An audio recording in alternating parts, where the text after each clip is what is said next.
ಶಿವಮೊಗ್ಗ ಜಿಲ್ಲೆಯ ಹೊಸನಗರ ತಾಲೂಕಿನ ಶ್ರೀ ರಾಮಚಂದ್ರಾಪುರ ಮಠದ ಪ್ರಶಾಂತ ಸುಂದರ ಪರಿಸರದ ಮಧ್ಯೆ ಶರಾವತಿ ನದಿ ತಟದಲ್ಲಿ ತಲೆ ಎತ್ತಿರುವ ಈ ಅನನ್ಯ ಗೋಲೋಕ ಇದೀಗ ಗೋ ಸಂರಕ್ಷಣೆಯ ದಿವ್ಯ ತಾಣವೆನಿಸಿದೆ.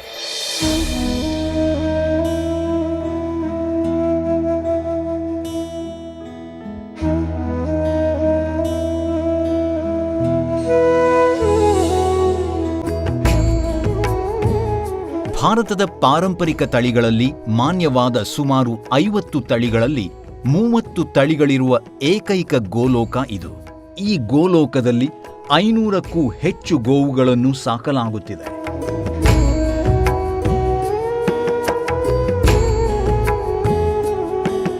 ವಿದ್ಯಾರ್ಥಿಗಳಿಗೆ, ರೈತರಿಗೆ ಹಾಗೂ ಆಸಕ್ತರಿಗೆ ನಮ್ಮ ದೇಶದ ಪಾರಂಪರಿಕ ತಳಿಗಳ ಬಗ್ಗೆ ಮಾಹಿತಿ ಮತ್ತು ಜಾಗೃತಿಯನ್ನು ನೀಡಲಾಗುತ್ತಿದೆ.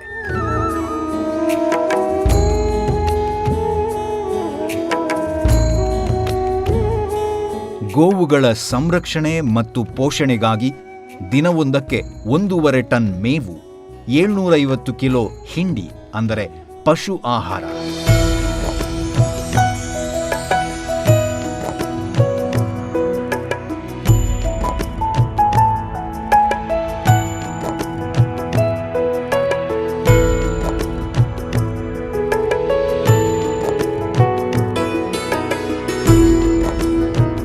ಗೋಲೋಕದ ಗೋವುಗಳಿಗೆ ಅಗತ್ಯವಿರುವ ಪಶು ಆಹಾರ ಅಥವಾ ಹಿಂಡಿಯನ್ನು ಇಲ್ಲಿಯೇ ತಯಾರಿಸಲಾಗುತ್ತಿದೆ.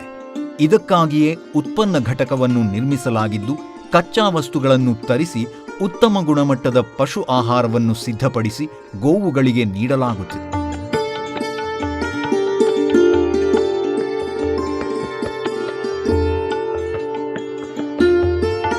ಗೋವುಗಳನ್ನು ಬಂಧಿಸದೆ ಸ್ವಚ್ಛಂದವಾಗಿ ವಿಹರಿಸಲು ಬಿಡಬೇಕಾಗಿದೆ. ಗೋಲೋಕದಲ್ಲಿ ವಿವಿಧ ತಳಿಗಳನ್ನೊಳಗೊಂಡಿರುವ ಕಾರಣ ತಳಿ ಸಂಕರವಾಗದಂತೆ ಈ ಕಾರ್ಯವನ್ನು ಮಾಡುವುದಕ್ಕೋಸ್ಕರ ಪ್ರತಿ ತಳಿಗೆ ಒಂದೊಂದು ಗೋಶಾಲೆಯನ್ನು ನಿರ್ಮಿಸುವ ಯೋಜನೆ ಮಾಡಲಾಗಿದೆ. ಹರೇ ರಾಮ, ನಮಸ್ಕಾರ. ಮಹಾನಂದಿ ಗೋಲೋಕದಲ್ಲಿ ನಾವಿದ್ದೇವೆ. ಪರಮಪೂಜ್ಯ ಶ್ರೀ ಶ್ರೀ ರಾಘವೇಶ್ವರ ಭಾರತಿ ಮಹಾಸ್ವಾಮಿಗಳವರು ಸುಮಾರು 2.5 ದಶಕದಿಂದ ದೇಶಿ ಗೋವುಗಳ ಬಗ್ಗೆ ಆಂದೋಲನವನ್ನು ಮಾಡ್ತಾ ಇದ್ದಾರೆ. ಪ್ರಾಯಶಃ ಕರ್ನಾಟಕ ರಾಜ್ಯದಲ್ಲಿ, ದಕ್ಷಿಣ ಭಾರತದಲ್ಲಿ ದೇಶಿ ಗೋವುಗಳ ಬಗ್ಗೆ ಒಂದು ಬಲುದೊಡ್ಡ ಆಂದೋಲನವನ್ನು ಮಾಡಿ ಜನಮಾನಸದಲ್ಲಿ ದೇಶಿ ಗೋವಂಶ ರಕ್ಷಣೆ, ಅದರ ಸಂವರ್ಧನೆ, ಒಟ್ಟು ಸಮುದ್ಧರಣದ ಯೋಜನೆಯನ್ನು ಜನಮಾನಸಕ್ಕೆ ಕೊಟ್ಟವರು ಪೂಜ್ಯ ರಾಘವೇಶ್ವರ ಭಾರತಿಗಳು ಹೇಳಿದ್ರೆ ತಪ್ಪೇನಿಲ್ಲ. ಇಂದು ಸುಮಾರು ಎಲ್ಲ ಕಡೆ ಕೂಡ ದೇಶಿ ಗೋವಿನ ರಕ್ಷಣೆ, ಆ ಬಗ್ಗೆ ಕಾರ್ಯಗಳು, ಚಟುವಟಿಕೆಗಳು ನಾಡಿನಾದ್ಯಂತ ಬಲು ವಿಶೇಷವಾಗಿ ನಡೀತಾ ಇದೆ. ಸರ್ಕಾರ ಕೂಡ ಕೈ ಜೋಡಿಸ್ತಾ ಇದೆ, ಅದಕ್ಕೆ ಮುಖ್ಯವಾಗಿ ವಿಶೇಷವಾದ ಸಹಕಾರ ಕೂಡ ಕೊಡ್ತಾ ಇದೆ.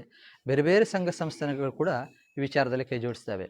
ಪ್ರಸ್ತುತ ಶಿವಮೊಗ್ಗ ಜಿಲ್ಲೆ ಹೊಸನಗರ ತಾಲೂಕು ರಾಮಚಂದ್ರಾಪುರ ಗ್ರಾಮದಲ್ಲಿ ನಾವಿದ್ದೇವೆ. ಈ ರಾಮಚಂದ್ರಾಪುರ ಮಠದ ಮಹಾನಂದಿ ಗೋಲೋಕ ತಳಿ ಸಂರಕ್ಷಣೆಗೆ ವೈಶಿಷ್ಟ್ಯ. ಇಲ್ಲಿ ಸುಮಾರು ನಾವು 30 ವಿಧದ ಗೋತಳಿಗಳನ್ನು ನೋಡ್ಬೋದು. ಇದು ದೇವನಿ ತಳಿ, ಕರ್ನಾಟಕದ್ದೇ, ಬೀದರ್ ಭಾಗದ್ದು. 30 ವಿಧದ ತಳಿಗಳು, ಸುಮಾರು 500ಕ್ಕೂ ಹೆಚ್ಚು ಬಾಲ ಇಲ್ಲಿ ಇದ್ದಾವೆ. ಈ ಗೋಲೋಕದ ಉದ್ದೇಶ ಏನು ಅಂದರೆ, ಗೋವಂಶದ ಬಗ್ಗೆ, ದೇಶಿ ಗೋವಿನ ಬಗ್ಗೆ ಜನಜಾಗರಣ, ಮಾಹಿತಿ ಮತ್ತು ಜಾಗೃತಿಯ ಕೇಂದ್ರ ಅಂತ ಇದನ್ನು ರಚಿಸಲಾಗಿದೆ. ಪೂಜ್ಯ ಶ್ರೀಗಳ ನಿರ್ದೇಶನದಂತೆ information and inspiration for Indian indigenous cow breeds, ನಮ್ಮ ದೇಶಿ ತಳಿಗಳ ಬಗ್ಗೆ ಮಾಹಿತಿ ಮತ್ತು ಜಾಗೃತಿಗಾಗಿ ಈ ಒಂದು ಗೋಲೋಕವನ್ನು ಅಭಿವೃದ್ಧಿಪಡಿಸಿ ನಡೆಸ್ಕೊಂಡು ಹೋಗಲಾಗ್ತಾ ಇದೆ. ತುಂಬ ಜನರ ಸಹಾಯ, ಸಹಯೋಗ, ಸಹಕಾರಗಳಿಲ್ಲಿದ್ದಾವೆ. ಮುಖ್ಯವಾಗಿ ಗೋವು ಬರ್ತಾ ಏನಾಗಿದೆ ಅಂತ ಆರ್ಥಿಕ ದೃಷ್ಟಿಯಿಂದ ಅದನ್ನು ನೋಡ್ತಾ ಇರುವ, ಬರೀ ಹಾಲಿನಲ್ಲಿ ಮಾತ್ರ ಅದನ್ನು ಆರ್ಥಿಕ ವಿಚಾರ ಅಥವಾ ಅದರ ಇಸ್ ಇಟ್ ಇಕನಾಮಿಕಲಿ ವಯಬಲ್ ಹೇಳುವಂಥ ಪ್ರಶ್ನೆ ಹಾಲಿನಲ್ಲಿ ಮಾತ್ರ ನೋಡ್ತಾ ಇದ್ದೇವೆ. ಹಾಲು ಕೊಡುವಂತಹ lactation period of A cow ಬಹಳ ಕಡಿಮೆ ಅವಧಿ. ನಮ್ಮ ಇಡೀ ವ್ಯವಸ್ಥೆಯಲ್ಲಿ ನಾವು ನೋಡಿದಾಗ ಕರು ಹಾಲು ಕೊಡಲ್ಲ, ಮುದಿಯಾದ್ದು ಹಾಲು ಕೊಡಲ್ಲ, ಹೋರಿಗಳು ಹಾಲು ಕೊಡಲ್ಲ. ಆವಾಗ ಹಾಲು ಕೊಡುವ ಅವಧಿ ಒಂದು ಗೋವಿನ ಜೀವಿತಾವಧಿಯಲ್ಲಿ ಬಹು ಸಣ್ಣ ಕಾಲಘಟ್ಟಾಗತ್ತೆ, ಇಡೀ ಜೀವಿತಾವಧಿ ಅಂತ ತಗೊಂಡಾಗ. ಹೋರಿ ಅಂತ ಹಾಲೇ ಕೊಡಲ್ಲ. ಆವಾಗ ಈ ಗೋವು ಭೌತಿಕವಾಗಿ ಕೊಡುವಂತಹ ವಿಶೇಷವಾದ ಭೌತಿಕವಾಗಿ ಕೊಡುವಂಥ ವಸ್ತುಗಳು ಗೋಕ್ಷೀರ, ಗೋಮೂತ್ರ, ಗೋಮಯ.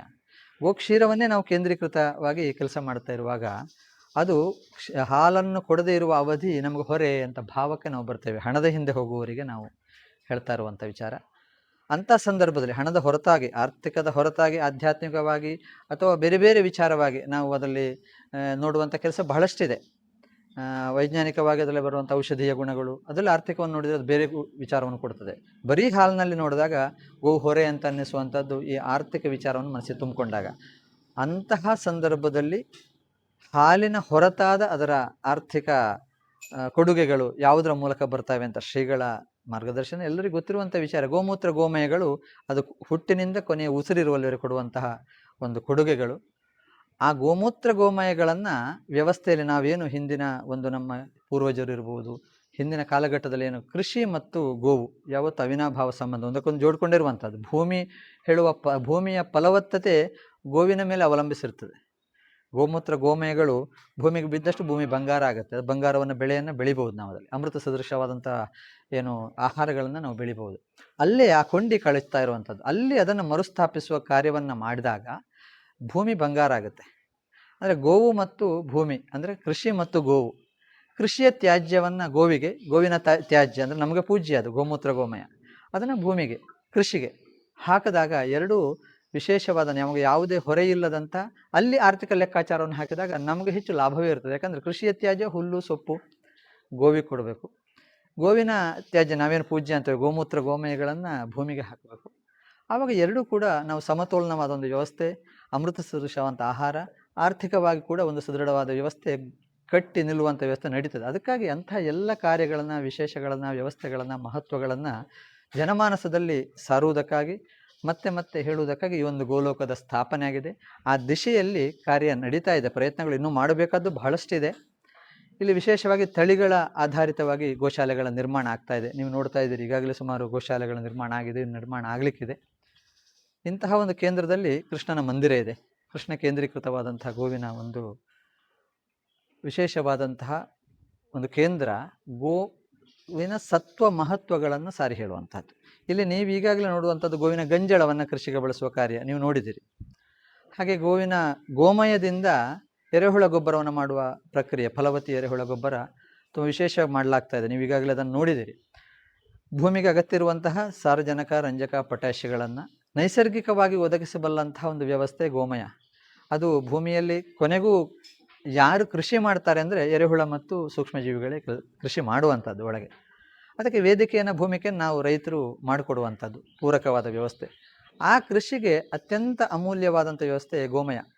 ಭೂಮಿಯ ಆ ತೇವಾಂಶ ಇರ್ಬೋದು, ಆ ಹ್ಯೂಮಸ್ ಇದು ಇರುವ ವ್ಯವಸ್ಥೆ ಇರ್ಬೋದು, ಇಂಥ ಎಲ್ಲ ವ್ಯವಸ್ಥೆಯನ್ನು ಭೂಮಿಯಲ್ಲಿ ಸೂಕ್ಷ್ಮಾಣುಗಳನ್ನು ವರ್ಧಿಸುವಂಥ ಪ್ರಕ್ರಿಯೆ ಇರ್ಬೋದು, ನಡೆಸುವಂಥದ್ದು ಗೋಮಯ. ಅದರಿಂದ ತಯಾರಾದಂತಹ ಎರೆಹುಳ ಗೊಬ್ಬರವನ್ನು ಕೂಡ ನಾವಿಲ್ಲಿ ವಿಶೇಷವಾಗಿ ರೈತರಿಗೆ ಸುಲಭವಾಗಿ ಲಭ್ಯವಾಗುವ ರೀತಿಯಲ್ಲಿ ಮಾಡ್ತಾ ಇದ್ದೇವೆ. ಅಲ್ಲೂ ಕೂಡ ಯಾವುದೇ ರೀತಿಯ ಮುಚ್ಚುಮರೆ ಇಲ್ಲ. ಅತ್ಯಂತ ವಿಶೇಷ ಸಾವಯವ ನೈಸರ್ಗಿಕ ಮಾದರಿಯಲ್ಲೇ ಅದನ್ನು ಮಾಡಿ ನಾವು ಪೊಟ್ಟಣಗಳಾಗಿ, ಚೀಲಗಳಾಗಿ ಮಾಡಿ ರೈತರಿಗೆ ಒದಗಿಸೋ ಕಾರ್ಯ ನಡೀತಾ ಇದೆ. ಈ ಮೂಲಕ ಏನು ಸಂದೇಶ ಕೊಡ್ತಾ ಇದ್ದೇವೆ ಅಂದರೆ, ಹಾಲಿನ ಹೊರತಾಗಿ ಗೋಮೂತ್ರ ಗೋಮಯಗಳಿಂದ ನಾವು ಎಷ್ಟು ಲಾಭದಾಯಕವಾಗಿ ವ್ಯವಸ್ಥೆಯನ್ನು ಕೊಂಡು ಹೋಗಬಹುದು, ಈ ಗೋಮೂತ್ರ ಗೋಮಯಗಳಿಗೆ ಹೇಗೆ ಮೌಲ್ಯವರ್ಧನೆ ಮಾಡ್ಬೋದು ಹೇಳುವುದನ್ನು ತೋರಿಸುವ ಒಂದು ಪ್ರಯತ್ನ ಇಲ್ಲಿ ಪರಮಪೂಜ್ಯ ರಾಘವೇಶ್ವರ ಭಾರತಿ ಶ್ರೀಗಳು ಇದಕ್ಕೆಲ್ಲ ನಮಗೆ ನಿರ್ದೇಶನ, ಮಾರ್ಗದರ್ಶನವನ್ನು ಮಾಡಿ ನಡೆಸ್ತಾ ಇದ್ದಾರೆ. ಬಂದವರಿಗೆ ಇಲ್ಲೊಂದು ಪ್ರೇರಣೆ ಆಗಬೇಕು. ಆ ಮೂಲಕ ಒಂದು ಮನುಷ್ಯ ಬದಲಾವಣೆ ಆದರೆ ಒಂದಷ್ಟು ಗೋವುಗಳು ಉಳಿಬಹುದು ಹೇಳುವ ರೀತಿಯಲ್ಲಿ ಈ ಪ್ರಯತ್ನ ನಡೀತಾ ಇದೆ. ದೃಷ್ಟಿಯಲ್ಲಿ ನೀವು ಕೂಡ ಕೃಷಿ ವಿಶ್ವವಿದ್ಯಾಲಯದ ವಿದ್ಯಾರ್ಥಿಗಳಿದ್ದೀರಾ. ನಿಮ್ಮಂತಹ ಹುಡುಗರ ಭಾವಗಳು ಬದಲಾವಣೆಯಾಗಿ ಗೋವಿನ ದೇಸಿ ವಿಚಾರದ ಚಿತ್ತ ತಿರುಗಿದರೆ ಬಲು ದೊಡ್ಡ ಕ್ರಾಂತಿ ಮಾಡಬಹುದು. ಹರೇ ರಾಮ.